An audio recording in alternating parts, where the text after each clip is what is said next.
Hello to all my story lovers. Welcome back in Storytime channel. Today I am reading chapter number 9, No Man's Garden, from The Day When I Stopped Drinking Milk, written by the great Sudha Murty. Now let's go through it. No Man's Garden. As a child, I went on an excursion to a well known temple called Someshwara. This temple is located in Lakshmeshwara town. The Someshwara temple is huge and has many beautiful sculptures and pillars, but they did not fascinate me. Instead, there was a particular stone in the courtyard of the temple that touched my heart. The stone is more than 1,000 years old and has an inscription and a picture. The picture depicts many cows and buffaloes drinking water from the tank, and the water that fills the tank is drawn manually from a well. This is known as a Dharma Yetha in Kannada. A philanthropist donates a well, builds a tank, and makes provision to draw the water. Poor people at least help draw water from the well and store it in the tank, which can be used by both human beings and animals. Nobody has ownership over the tank or the water. This concept has been etched in my mind ever since I was a child. Normally, when people lend a helping hand, there is always an exception of getting something in return. But if you are a true philanthropist, the exception decreases over time. A sense of ownership becomes meaningless in the larger context of life. This selfless helpfulness brings true happiness to a person. Parappa was an old man in a village. His vision was good. He could hear fairly well, but walking was really hard for him. When he was younger, he could easily walk 20 miles a day. He inherited only 5 acres of land from his parents, but due to his hard work, he was successful in expanding it to 50 acres of land. His son Bhimappa told him, Father, you have worked very hard in your time. Now the farming methodology had changed. I prefer to use the latest tractors and agriculture machinery. We don't have to come every day to inspect the laborers. Even the numbers of laborers that we need has reduced. If I require your guidance, I'll definitely take your advice. You should relax and look after the house. So Parappa retired and his son Bhimappa took charge of the land. Parappa had built a big house that faced the mud boundary of the village tank. This boundary is called Badavu in Kannada. In the village, Parappa became known as a Baduvina Parappa, and the Badavu became his identity. Every evening, Parappa sat in the veranda of the house, and his friends joined him to discuss the village news. Parappa was a prosperous farmer and had many servants. Bhimappa's wife had a maid called Paravva. She came and cleaned the house every day. She was very talkative and brought all the juicy news of the village. It became a regular practice for Parappa to finish his breakfast and sit in the veranda facing the Badavu and talk to Paravva while she worked. Paravva was even better than the local newspaper and gave Parappa the inside stories of the village. Paravva also told Parappa about her domestic problems. She had a large family, her husband, his parents, two children, and a brother in law with his three children. Her husband worked in Parappa's farm, but still life was not easy for them. One morning, Parappa started her news bulletin. There is a new disease in our vegetables. So, the price of vegetables in the village has become 10 times its usual price. Even the rich people are finding the vegetables expensive and are thinking twice before spending money on vegetables. 1 kilo of tomatoes is more expensive than 2 liters of milk. Oh, yesterday I had such a tough time, she said, sighing. What happened? Parappa asked. Yesterday, my sister and family of five suddenly came to our house. Since they were our guests, I had to give them good food. I made roti, rice, dal, but I could not get any vegetables. It was very embarrassing for me. Why didn't you have vegetables? How can I buy vegetables at this price? You know that our village fair is only once a week. Even though I buy vegetables at the fair, I don't have refrigerator to store them. It is hard to get vegetables in our village anytime we want. Did you store at least a few pumpkin? Asked Parappa. It was a practice in village to keep spare pumpkins at the home because they did not get spoiled easily and did not need refrigeration. I had two pumpkins, but I used them a few weeks ago when we had unexpected guests. I wish I had a tiny garden to grow a pumpkin plant to avoid such awkward situations. But I don't have a square inch of land near our hut. Parava continued. There are many poor people like me in our village. They cannot afford to buy or grow vegetables. Vegetables are essential. It is sad that all our political parties promise us rice but not vegetables.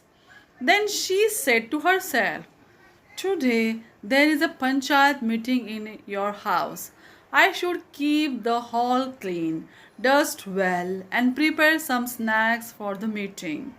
And she went inside the house to start cleaning the hall. Parappa started thinking about what she had said. He had never suffered from lack of vegetables in his diet. Since he was a rich farmer, he always had land to grow some vegetables in his fields. The vegetables were sufficient for his house and he had never needed to buy them. When vegetables were in excess, he distributed them among his workers, but he could not do that all the time. His mother used to say, never keep more flowers, fruits, or vegetables than you need because they get spoiled very quickly and should not be wasted. They should be shared with everybody. His mother's rule was not valid for rice, ragi, or jawar grain because they did not get spoiled for months and could be stored easily. While Parappa was pondering about Parava's predicament, his dog Bandu started barking. Distracted, Parappa watched Bandu run after another dog. Both the dogs went near the Badavu portion of the tank. There was a lot of Congress grass, ordinary grass, cactus, and other unknown shrubs there. The two dogs fought and urinated there. They also slept on the grass and relaxed there in the morning sun.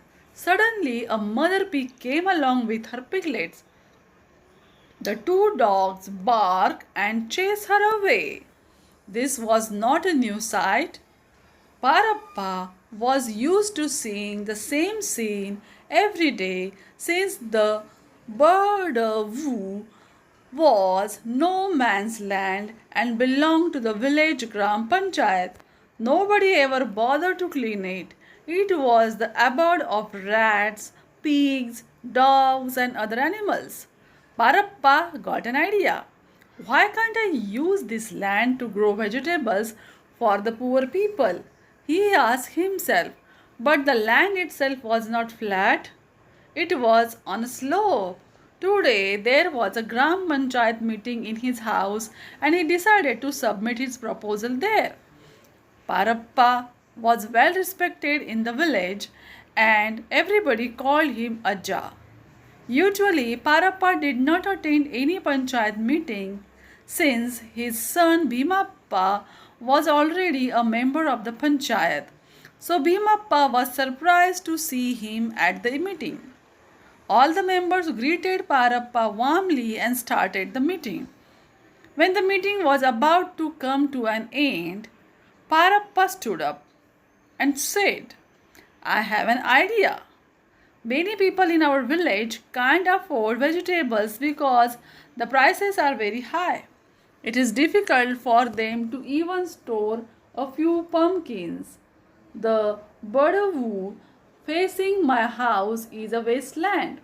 Only unwanted shrubs grow there. If the panchayat allows me, I would like to clean that land, grow some vegetables and distribute it to the poor people of our village. Everybody was surprised at his unusual proposal. Aja, I really appreciate your enthusiasm and idea, said the young member Suresh. But the panchayat office will not pay for the cleaning. It is a waste of money. The dogs and pigs won't let you grow anything there. Who will guard the garden? Who will water it? Have you thought about the details? Parappa replied. I have thought about it. I don't want the entire Badavu. I am an old man. I can only look after a portion of the land. I will spend my own money to clean it. The panchayat does not need to spend any money on this project, but I want your permission. Whom will you give the vegetables to? Maybe you want to give them to your own servants, but that will be unfair because the slope is not yours, said Suresh. I promise you that none of my servants will get vegetables from this garden.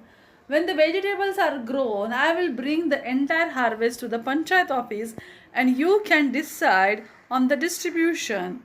Is that acceptable? The panchayat members felt that this was not a practical idea, but they had a lot of respect for old Parappa. So they agreed to give him a chance. When the meeting was over, Bhimappa was very upset. Why do you want to get into these things at this age?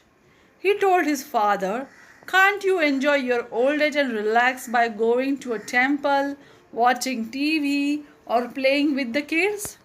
If you are unsuccessful, people will make fun of you. If you are successful, we won't benefit anyway. So, no matter what, will run into losses. In fact, we have to spend money to clean and guard Badavu and grow the vegetables. Son, think of those people who don't have a square inch of land to call their own. Is it not our duty to help the people who are on the other side of the poverty line? These poor people don't even have a refrigerator and they buy their vegetables only once a week at the fair. I really want to help them. I don't have many expenses. Let me spend some money on this and do some good. Let the people say whatever they want about me. It does not matter, said Parappa. I don't know how you will manage, but please don't expect me to help you with this, said Bhimappa harshly. This is how Parappa's new project started. He took help of the coolies to identify how much land he needed to grow vegetables. He marked the areas and asked the coolies to clean it. It was full of plastic bags and bottles. Then he cordoned off the area with thin bamboo woven mat, which served as a barrier that prevented animals from entering.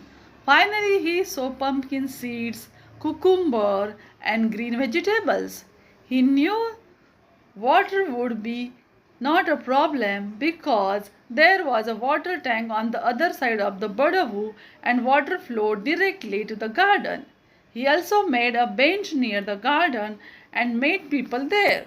People started calling it Parappa's garden. When the plants grew and flowered, small pumpkins appeared. Parappa was so excited that people thought he was welcoming a new grandchild. When the green vegetables grew and the leaves started appearing in abundance, Parappa felt proud of his plants. But he faced many difficulties. Once an angry pig almost shattered the bamboo wall. A few weeks later, rats took away a few cucumbers. Some mischievous children even stole a few pumpkins.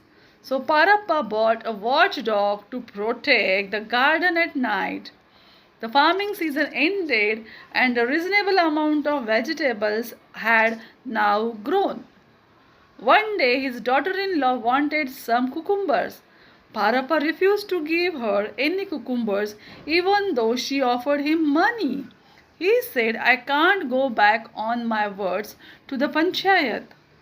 Parava, his favorite maid, also made many requests, but he did not give vegetables to her either. Eventually, he collected all the vegetables that had grown and took them to the panchayat office. He said, you can distribute these to anyone you like. But my humble request is that poor people should get the vegetables. Parappa went away without even waiting for an answer. The panchayat members were amazed at Parappa's detachment and saluted his spirit. Bhimappa realized what his father had accomplished and he was very proud of him. Today, Parappa grows vegetables the year round in his garden by the Badavu and continues to give them to the panchayat when they are ready. Our Parappa's garden of this century is no less than the Dharma Yetha of centuries past. Do you like this story? Then comment it and subscribe our channel. Thanks for watching, guys.